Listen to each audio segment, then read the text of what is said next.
मुझे बताओ, charity commissioner act में मुसलमान चैरिटी कमिश्नर बन सकता है या नहीं बन सकता है? उसको ट्रस्ट नहीं चलाना है, उसको चैरिटी के कानून के हिसाब से वो ट्रस्ट चले, उसकी देखरेख करनी है। ये धार्मिक नहीं है, ये धर्म का काम नहीं है मान्यवर, ये एडमिनिस्ट्रेटिव वर्क है। और इसलिए तो फिर चैरिटी कमिश्नर हिंदू होगा तो वो क्रिश्चियनों के ट्रस्ट का कैसे देखरेख करेगा? चैरिटी कमिश्नर क्रिश्चियन होगा तो जैनियों के और हिंदुओं के ट्रस्ट का कैसे देखरेख करेगा? अब बताओ कि सारे ट्रस्ट के चैरिटी कमिश्नर अलग अलग बन, देश तोड़ दोगे आप लोग, तोड़ दोगे। हमने साहब, मैं अभी भी आपके माध्यम से, इस सदन के माध्यम से देश भर के मुसलमान भाइयों बहनों को कहना चाहता हूं, आपके वक्फ में एक भी नॉन मुस्लिम नहीं आएगा। ये एक्ट में ऐसा कोई प्रावधान नहीं। मगर जो वक्फ बोर्ड है और वक्फ परिषद है, उसका काम क्या है?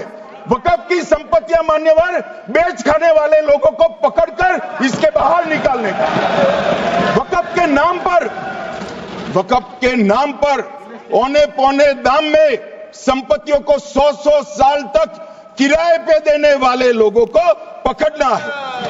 वक्फ का जो पैसा होता है, इनकम जो गिरती जा रही है, जिसके माध्यम से माइनॉरिटी का विकास करना है, माइनॉरिटी को आगे बढ़ाना है, इस्लाम धर्म की सारी धार्मिक संस्थाओं को पुख्ता करना है। ये पैसा जो चोरी होता है ना, उसको पकड़ने का काम वक्फ बोर्ड, वक्फ परिषद करे। और मान्यवर वो चाहते हैं कि इनके राज में जो मिली भगत चली वो चलती रहे। ये नहीं चलेगी, ये नहीं चलेगी। और मान्यवर, मैं आज आपको बताना चाहता हूं क्या स्थिति हुई है। मान्यवर सबने कहा, रिपीटेशन भी होगा, परंतु मैं कहना चाहता हूं मान्यवर कि वक्फ के 2013 में जो अमेंडमेंट्स आए, अब बिल किरण भाई का है, मगर मैं कह सकता हूं कि वक्फ का 2013 का अमेंडमेंट न किया होता तो ये बिल लाने की शायद जरूरत न पड़ती। सब कुछ अच्छा चलता था, 14 में चुनाव आने वाला था, 13 में रातों रात तुष्टीकरण करने के लिए वक्फ कानून को एक्सट्रीम बना दिया गया। और मान्यवर, इसके कारण क्या हुआ? इसके कारण दिल्ली लुटियन की 123 वीवीआईपी संपत्ति कांग्रेस सरकार ने जब चुनाव मुहाने पर थे, 25 दिन दूर था, वक्फ को देने का काम कर दिया। दिल्ली वक्फ बोर्ड ने उत्तरी रेलवे की भूमि वक्फ के नाम घोषित कर दी। हिमाचल में वक्फ की संपत्ति बताकर उस पर अवैध मस्जिद बनाने का काम किया। 250 हेक्टेयर क्षेत्रफल वाले 12 गांव पर वक्फ का स्वामित्व हो गया तब तमिलनाडु में।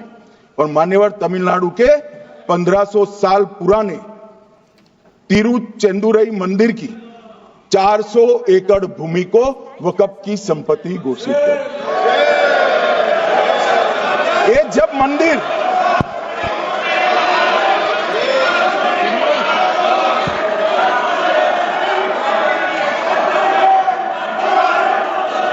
आपको मौका मिले अपनी बात के देना, प्लीज बैठिए।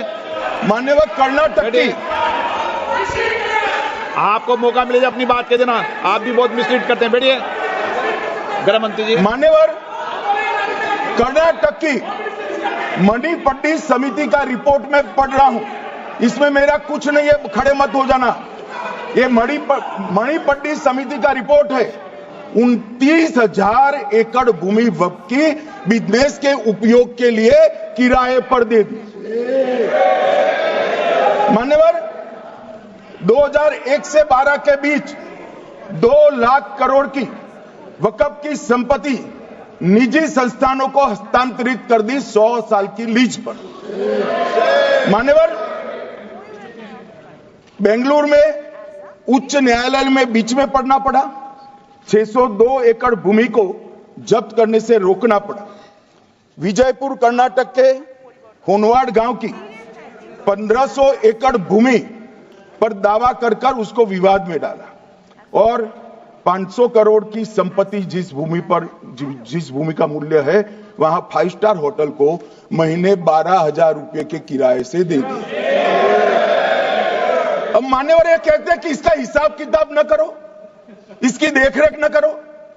भाई ये पैसा जो है देश के गरीब मुसलमान का है, ये गन्ना सोटों की चोरी के लिए नहीं, ये इसको रोकने के लिए। पर इनके जो ठेकेदार बैठे हैं मान्यवर, ये यहां गरज गरज कर बोलते हैं, कुछ तो समझे बगैर बोलते हैं, कुछ समझ कर बोलते हैं। उनको लगता है कि इससे हम जीत जाएंगे। मान्यवर, कर्नाटक में दत्तापीठ के मंदिर पर क्लेम किया, टालीपरंबा 75 साल पुराने एक दावे के आधार पर 600 एकड़ जमीन का दावा किया और ईसाई समुदाय की भी ढेर सारी जमीनों पर कब्जा कर लिया गया। मान्यवर, आज देश के कई गणमान्य चर्च और चर्च के समूह वक्फ बिल का समर्थन कर रहे हैं। उनको लगता है कि इसका विरोध कर हम मुस्लिम भाइयों की सिंपैथी जीतकर अपनी वोट बैंक पक्का करेंगे। उसमें कोई फायदा नहीं होगा अखिलेश, इसलिए कि 4 साल में मुस्लिम भाइयों को मालूम पड़ जाएगा कि कानून तो उनके फायदे में है। और इसके साथ ये दक्षिण के सारे जो सांसद बोल रहे हैं, अपनी अपनी कॉन्स्टिट्यूंसी में सारे चर्च को मान्यवर नाराज कर रहे हैं, उनको पता नहीं, सारे चर्च को नाराज कर रहे हैं। सारे चर्च ने रिजोल्व किया है कि हम खिलाफ इसका हम समर्थन करते हैं। मान्यवर, तेलंगाना में 66,000 करोड़ की 1700 एकड़ जमीन पर दावा कर दिया। असम में मोरीगांव जिले की 134 एकड़ भूमि पर दावा हुआ। बिहार का मैं लालू जी के कोर्ट के साथ बाद में बताता हूं। गुरुद्वारा से संबंधित हरियाणा की 14 मरला भूमि को वक्फ को सौंप दिया। और मान्यवर, प्रयागराज में चंद्रशेखर आजाद पार्क को भी वक्फ घोषित किया। और मान्यवर, महाराष्ट्र के वडानगे गांव में महादेव की मंदिर पर दावा किया और बीड में कंकलेश्वर मंदिर की 12 एकड़ जमीन वक्फ बोर्ड ने जबरन ले ली।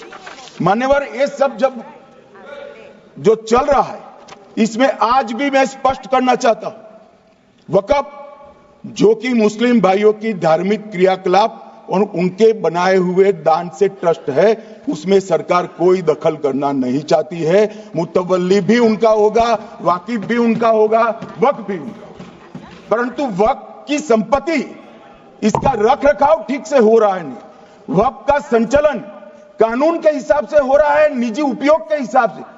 सैकड़ों साल पहले किसी बादशाह ने दान किया, हमारी भाषा